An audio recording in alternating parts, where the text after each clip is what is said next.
बरेच दिवसांपासून ना ह्या हेक्टिक लाईफमुळं माझ्या स्वतःलाच माझ्या केसांना ऑइल लावणं होत नाहीये। मग आज सकाळी उठल्याबरोबर सगळ्यात आधी केसांना तेल लावून घेतलं आणि त्यानंतर मग बाकीची कामं करायला घेतली। काल जे हे स्टिकर लावले होते ना ते असे सकाळी पडले पण होते 2-3, मग व्यवस्थित मी तिला चिटकवलं आणि त्यानंतर माझा चहा पण तयार झाला होता। चहा पिऊन मी आंघोळ केली आणि परत मला त्या दुसऱ्या चॅनलसाठी सायली शॉपिंगसाठी 2-4 प्रोडक्टचं शूट करायचं होतं, तर तेच केलं। इथे मी कपडे वाळत घालत नाहीये, तर हे एक प्रोडक्टचं शूटच होतं।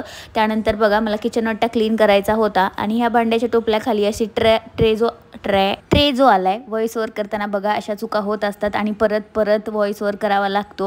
व्हिडिओ बनवणं काही एवढं सोपं नसतं, पण तुम्ही लोक व्हिडिओ बघताय आणि सबस्क्राईब करत नाहीयेत, तर थोड्याशा ह्या कष्टासाठी सबस्क्राईब करून नक्की जा आणि व्हिडिओ आवडल्यावर लाईक नक्की करत जा। चला आता मी क्लिनिकसाठी तयार होते आणि एवढं झाल्यानंतर मला लक्षात येतं की मी माझे केस जे आहेत ना ते विंचरलेच नाहीत ओले असल्यामुळे, मग पटकन ते विंचरून घेतले आणि आज मी धपाटे बनवले होते म्हणून आमच्या ओनरला देण्यासाठी गेले, कारण की त्यांचे 2 डब्बे माझ्याकडे होते। घरी आल्यानंतर मस्त आम्ही महाभारत बघत बसलो होतो आणि संध्याकाळी बघा 11:15 वाजता महाभारत कंप्लीट करायचे म्हणून आम्ही चहा बनवला आणि मस्त चहा पिला। बाय।